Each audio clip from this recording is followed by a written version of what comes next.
ដើម្បីយើងបូកចំនួនទស្សភាគនិងចំនួនគត់គឺទី1យើងត្រូវចំនួនទស្សភាគដាក់ចំនួនទស្សភាគចំនួនគត់ដាក់តាមចំនួនគត់បាទសួស្តីបងប្អូនអ្នកគ្នាថ្ងៃនេះលោកគ្រូមានលំហាត់មួយដើម្បីចែករំលែកទៅបងប្អូនអ្នកគ្នាបាទថ្ងៃនេះលោកគ្រូលើកឡើងពាក់ព័ន្ធទៅនឹងការបូកចំនួនទស្សភាគនិងចំនួនគត់តើបងប្អូននឹងទេថាតើការបូកចំនួនទស្សភាគនិងចំនួនគត់យើងធ្វើដូចនេះទៅបាទទីទៀតបងប្អូននឹងយល់ហើយពាក់ព័ន្ធនឹងចំណុចហ្នឹងតោះទៅមើលលោកគ្រូទាំងអស់គ្នាបាទខ្ញុំឃើញនៅក្នុងចំណុចនេះគឺមានចំនួន15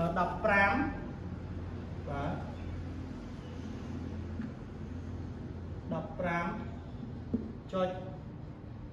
15.545បាទដើម្បីយើងបូកចំនួនទស្សភាគនិងចំនួនគត់គឺទី1យើងត្រូវចំនួនទស្សភាគដាក់ចំនួនទស្សភាគចំនួនគត់ដាក់តាមចំនួនគត់អញ្ចឹងកូនឃើញខាងនេះគឺជាចំនួនទស្សភាគហើយចំនួននេះគឺជាចំនួនគត់អញ្ចឹងកូនយកចំនួនគត់ដាក់ក្រោមចំនួនគត់មកបាទអញ្ចឹងយើងបូកចំនួនគត់ដាក់ក្រោមចំនួនគត់បាទ14ហើយយើងធ្វើប្រមាណវិធីបូកក៏ប៉ុន្តែកូនកលែងមើលទៅខាងទស្សភាគវិញទៅខាងទស្សភាគយើងមានទេគឺអត់មានទេអញ្ចឹងដើម្បីយើងបំពេញបន្ថែមលើចំនួនទស្សភាគយើងត្រូវថែម0បាទចំនួន3ដែរដើម្បីឲ្យយើងស្មើនឹងចំនួនទស្សភាគបាទបន្ទាប់មកយើងធ្វើប្រមាណវិធីបូកធម្មតាបាទធ្វើប្រមាណវិធីបូកធម្មតាបាទ5អត់មានបូកទម្លាក់បាទ4អត់មានអីបូកទម្លាក់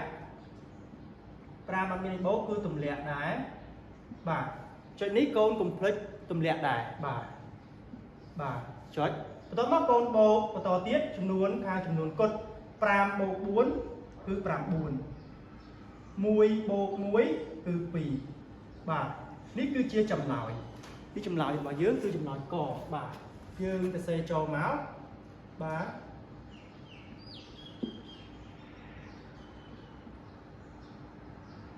បាទ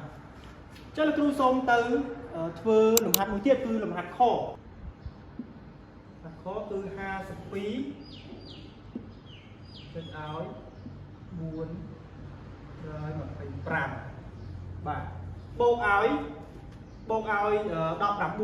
ចឹងដូចខាងលើដែរគឺចំនួនគត់ដាក់ក្រោមចំនួនគត់ខាងក្រោមទស្សភាគដាក់ខាងក្រោមទស្សភាគបាទចំនួនគត់នេះគឺ19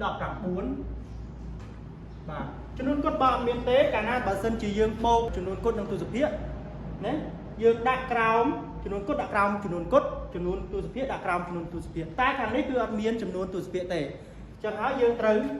បាទបន្ថែមចំនួនទស្សភាគមកបាទអញ្ចឹងហើយបន្ទាប់មកយើងធ្វើការវិធីបូកធម្មតាបាទទម្លាក់5ទម្លាក់បាទ2អត់មានបូកទម្លាក់4អត់មានទម្លាក់បាទចំណុចចុចនេះគឺចុចធម្មតាបាទយើងធ្វើតាមវិធីបូក2បូក9គឺស្មើនឹង10 11សរសេរ1ត្រាទុក1បាទ1បូក5 6 6បូក1គឺ7បាទនេះគឺជាចម្លើយរបស់យើងគឺបាទនៅក្នុងលំហាត់ខបាទគឺ71ចុចឲ្យ425បាទតើនៅពេលដែលលោកគ្រូធ្វើប្រមាណវិធី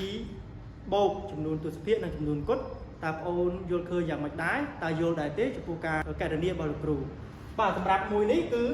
លោកគ្រូទុកឲ្យជាកិច្ចការផ្ទះរបស់ពួកយើងបាទកូនអាច